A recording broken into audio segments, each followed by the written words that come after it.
Well, hiya, it's Marcus, and welcome to another Zooming with. Of course, we're doing more Adelaide Fringe because there are so many shows. In Gluttony alone, there's over 170. That's huge. With me today is the delightful Lyra La Belle. She's got a show. It's called Barbie Burlesque, and we're going to find out all about it. Lyra, how are you? Hi, I'm good. How are you? I'm good, thank you. How could you not be happy and vibey on a day like today in Adelaide? The sun It's is perfection. shining. It's glorious. I Perfect. know for a fact that you're sitting amongst your plants at the moment, I like me. am. I It's am. wonderful. Please, first of all, can I just tell Yeah. you? I Yeah. mean, you would have seen this, of course you would Oh, have. I saw it. Hopefully, everyone else has seen it. But Uh-huh. can I say, your show is the First, very first one that's I know. I you saw do that that. deliberately, but I mean, I obviously it's was like, a medical thing. this is what happens when, something starts with a B and no show start with an A. So my friends watching, you'll find Lyra's show, Barbie Burlesque, on page 9, right Hmm. at the very front at the top. All right, There that's I where am. you'll find it. Now, Looking a little more glamorous in that photo. I've had to come straight from school assembly. darling, you're still glamorous. It's just a different version of glamour. Different So version. This is called mum glam. if Mum they bun. want to see the feathers and glitter and Yeah. boobies, they need to come and see the show. I have to come and see that. Yeah, see the transition. We can't give everything away right now, honey, not for free. Exactly. Hey, can you please tell us about Barbie Burlesque?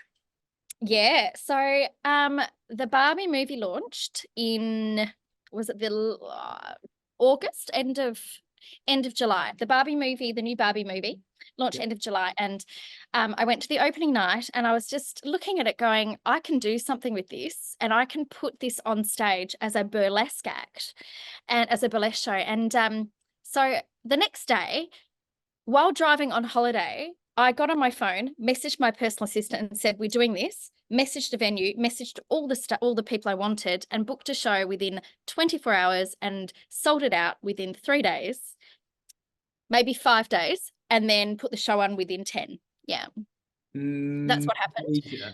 So I knew that I guess from a marketing point of view as a producer, I was like, right, well, this is the hot thing.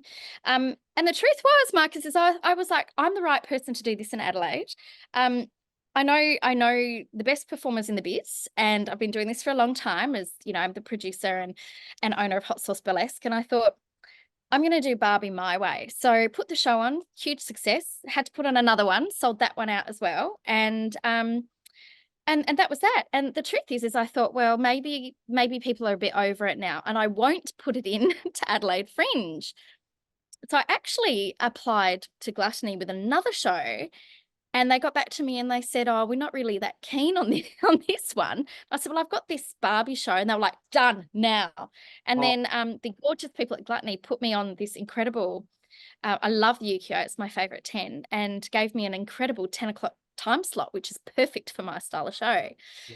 So Barbie Burlesque it's fun. All of my shows are fun and entertaining. So I'm a true burlesque artist. I like what burlesque stands for, which is inclusivity and entertainment, and it's an art form. So my show is entertaining first and foremost. That's what I want. If you love Barbie, amazing. If you love great burlesque, amazing. This is the show for you. But also, besides my incredible cast, which I'll tell you about, it's also like asking audiences to start thinking about inclusivity and body positivity and owning yourself and challenging gender norms, which is what the movie did. Yeah. I've just done it with tits out and bums out. woo! I'm so looking forward to it. I can't wait. I mean, look, I've known you for quite a long time, Lyra. Yes, And you you have. know my love of burlesque is Yeah. absolutely enormous. I will support anything that's burlesque because Yeah. the art form is just so freaking I beautiful. know. We love seeing you in our audiences. We're so grateful always. I don't know about you, but I truly, truly feel, because I've seen so much burlesque, I truly feel that Adelaide burlesque performers are top notch. We have got some incredible Yeah, talent in our town, we haven't do. we? We really do. We have. I mean, we have incredible performers that have been performing, for a long time in Adelaide. And then we have performers that have just come out of the woodwork who are also really paving the way with this different style of burlesque that is happening at the moment. I think at the moment, burlesque is an art form. It turns, it pivots, it changes, and I think there's room for all of it. My style of burlesque is cheeky, classic. A lot of the most, the incredible performers that are out there, Sapphire Snow, one of my all-time favorites, Connie Curveball, who just recently won Miss Burlesque or MX Burlesque South Australia, who won Most Classic a couple of years ago in the big one.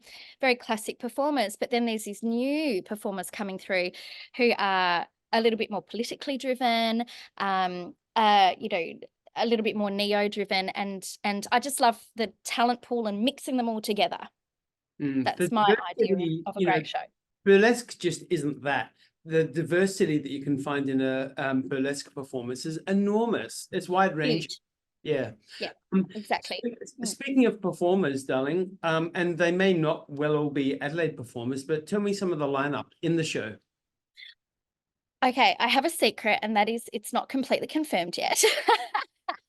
Most of my core cast is, but some of them are not, because I'm kind of doing a Tetris of people coming into town and how they fit into this show. So it's largely casted. I have the incredible Lizzie Baker, who is a trained dancer who used to run a company called Bay Dance. She's one of my core cast members, incredible performer, incredible dancer, incredible burlesque artist. I have an incredible new artist, actually, who's only been out in the scene for a short period of time. His name is Sebastian, and Sebastian is playing my Ken. And Sebastian is, I can't even, he's just so good. And he's new, and he's flexible. He's flexible. He's talented.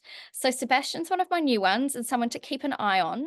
But he had an injury last year, and I actually said to him, I'm not going to do Barbie unless you can be my Ken. Perfect. So keep your eye out on Sebastian. I've got Miss Covella. So Miss Covella is a performer who's been around in our industry for a long time. And Covella is my fetish Barbie. My fetish Barbie. All bases. I'm covering all bases. So Covella's my fetish Barbie, and Covella is an incredible. I keep saying incredible, but they're also incredible. Covella is a whiz with the grinder. Let's just say that.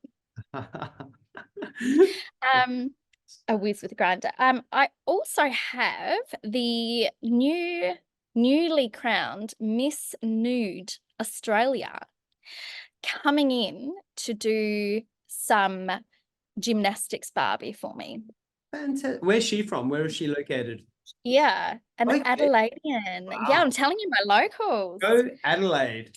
Yeah, actually won the whole competition. Can I come on board as Rockstar Barbie?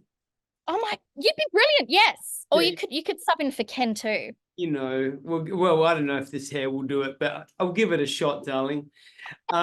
Just incredible. Now, I know that your shows have appeared in the Perth Fringe, Edinburgh Fringe. We all know, everyone raves about how incredible the Adelaide Fringe is.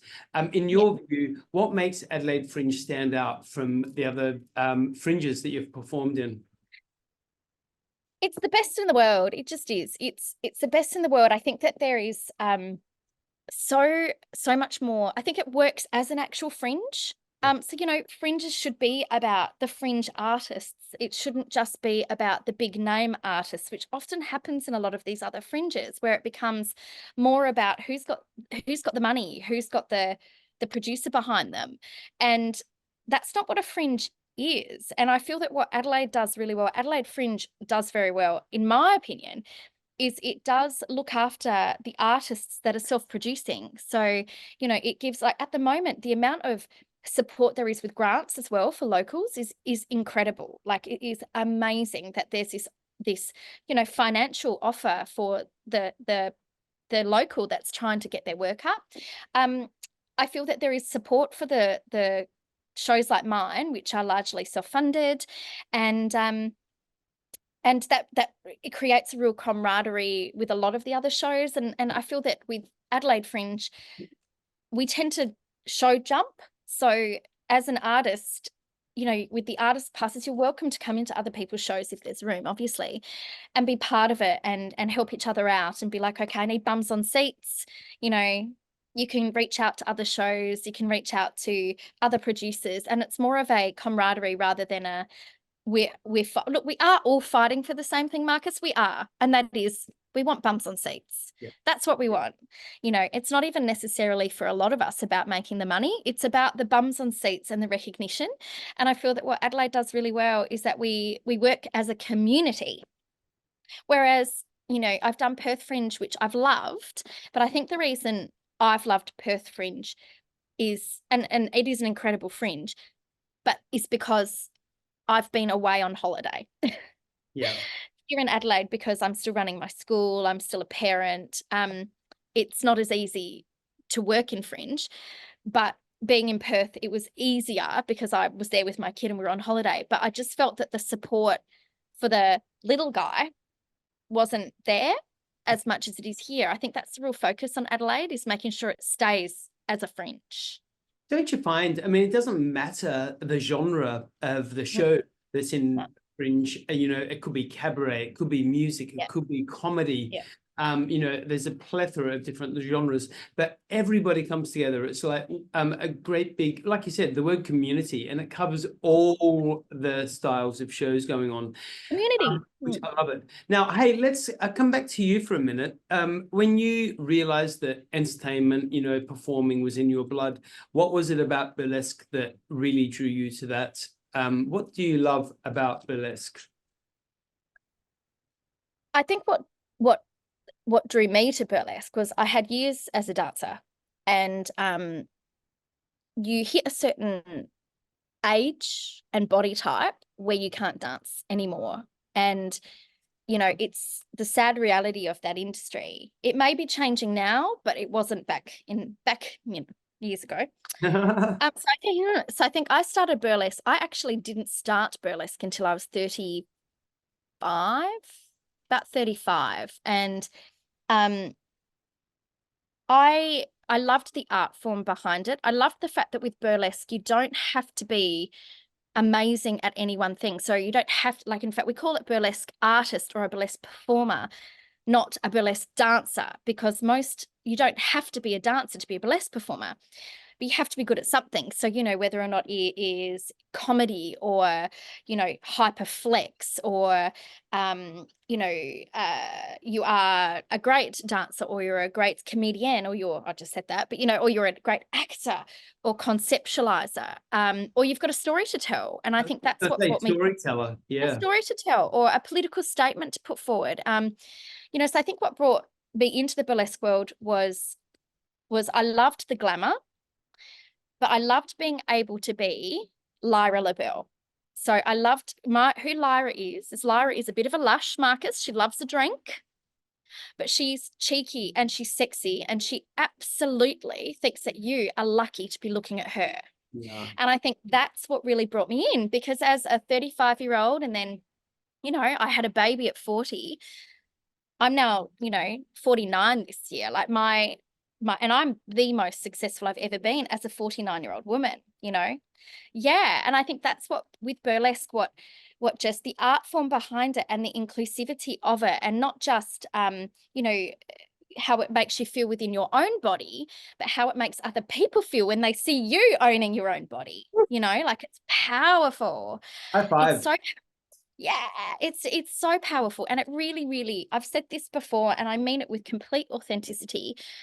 I have changed lives with my school and with some of my shows, because people will come and watch and go, oh my God, I'm watching that person and they are so hot, because they think they're hot. So maybe I can feel hot. Yeah. And it changes how you feel about yourself if you watch someone loving themselves too. And for me, it was cathartic, because yeah, I learned to love myself again after a marriage breakdown. That's when I ended up in burlesque. And then after having a baby, and now as a woman who is on the closer side to 50. And there's nothing wrong with that, baby. Absolutely. No, look, no way, nothing. In fact, I love it, but I love the fact that I can, I love the fact that I can be like, I'm 48 years old and I am delicious and mean it. And hope other people feel the same way. And then I think the other side of burlesque, which was something that I really only discovered in the last sort of 6 years of business, was because I've been doing this 15, 16 years now, but was how inclusive the art form is in regards to your gender and how it's just accepting of everything and everybody and all ages, as long as you're over 18. But which really I would probably prefer to go slightly younger, because I think 16-year-olds need to understand a connection with their body and understand that our bodies are beautiful and it's not all about sex. Yep. That's just me. Yep. That's just me. No, I agree, darling.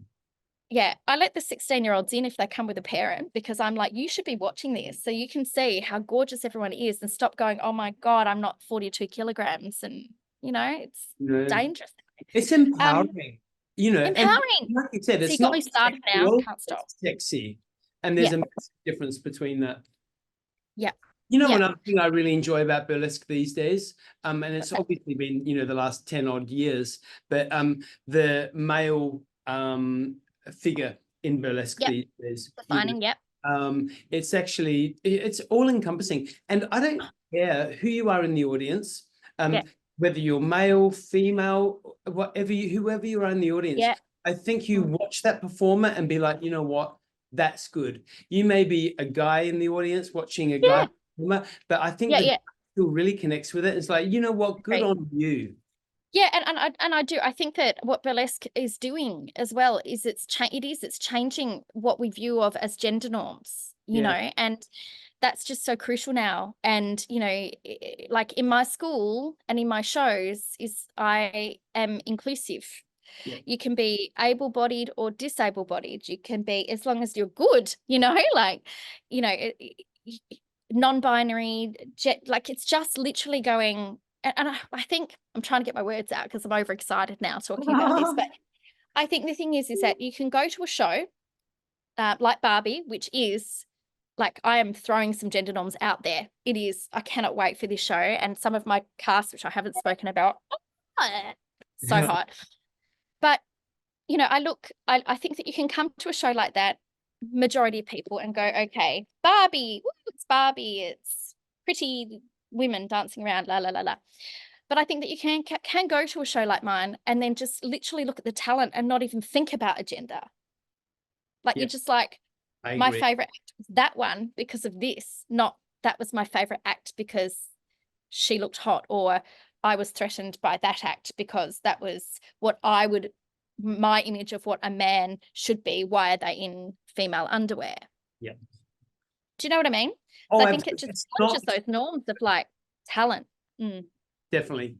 Can you tell me, I mean, obviously you're going to have a little bit of downtime aside from all the other things that you do in your life, but hopefully you got a little downtime to go and see some other shows. Yes. Is there anything else that's coming along that you're like, that is on my agenda, I need to see that one? All right. There are so many shows. I don't get a lot of opportunity to see shows that I'm not in, unfortunately. Because as you said, like, because I run my business still and I'm a parent, and I don't know if you realize I'm a type 1 diabetic as well. So it's my little pump attached to my stomach. Look, I am a fan of, I feel like I need the guide. I'm on the spot now. I love any of Jazita's shows. So Jazita is in my show as well, but an incredible performer who is from Canberra, who's just moved to Adelaide. And Jazita has a new show, and I can't remember what the name of it is, but it is can you find it? I know. Jazita. I actually was looking. So she's got a few. It's not Decadence and Debauchery because I'm in that one, but she's got a show coming up, and it is basically, I'm going to find it. Hang on. My good Lord. Live theatre. Dun, dun, dun, dun. I was looking at this one the other day because I've got an interview with her coming up as well. And I figured. Tell her I spooked. But now I can't. I'm going to find it because I know it. But anyway, we'll get back to that one. I actually love, more than anything, I just love going to the children's shows with my daughter. Yeah. That's what we do. So every Saturday and Sunday, because that's when I've got my time off, my daughter and I, she's 7, turning 8, we pick something and we go. And now I normally do get a free pass, but I always pay my tickets to my children's shows because as artists, we need the support and I can afford it. Yeah. And I think that's what I think that's what artists should do, is support other artists if they've got the funding behind them. And I'm lucky enough that I can do that. But I like to go and see all of the kids' shows. And so the one that we are booked in to see is at Wonderland. And yeah, see, my brain is fried. I should be more prepared. But I want to go see those. I put you on the spot, darling. That was all. You did. All the kids' shows. I want to see all the kids' shows with my kid, because we just love the experience of the Fringe, and she's a little artist herself. And then I'm actually going to take my dad to see the show, which is the 4 seasons. It's the 4 guys who sing the 60s. Oh my God, the 64. That one, the 460s. Them. That's the one. Yeah. Like I think I like to stay away from burlesque shows when I'm free from the world, when I can be Chrissy. And so Chrissy, when Chrissy, the other me, she's out and about during the day. She likes to do the kids shows. And then when I'm with my family, and we're all big Fringe family, we like to go see comedy. So look, I love Will. I can't wait to see Will's new show. You know, Tommy's back down in town. I used to work in comedy, so I love seeing the comedians. You know, I haven't seen Arj Barker for ages, so I might pop in and see his show this time. And I always like what Mary Tobin brings over. She's just such an incredible producer. And Best of the Fest. See, now I'm on Best of the Fest. I can't wait to see that one as well. But yeah, the 460. So much on. Like I said earlier, how you do it? Over 170 shows in the Gluttony. There's obviously Garden have got another plethora, and they're sprinkled all around town, all around everywhere. There's so much to see. There's no excuse. I don't want to hear anybody say Adelaide's boring. Get up, get out, get amongst it. Go and get tickets for Burlesque Barbie. Like I said, it's the first one in the program. Lyra, I could chat to you all day about burlesque because you know that I adore you and burlesque. But we can do it because I've got more interviews lined up, like back to back. Because why wouldn't we talk to you? You're amazing, and we love you. And we love your support. You know what?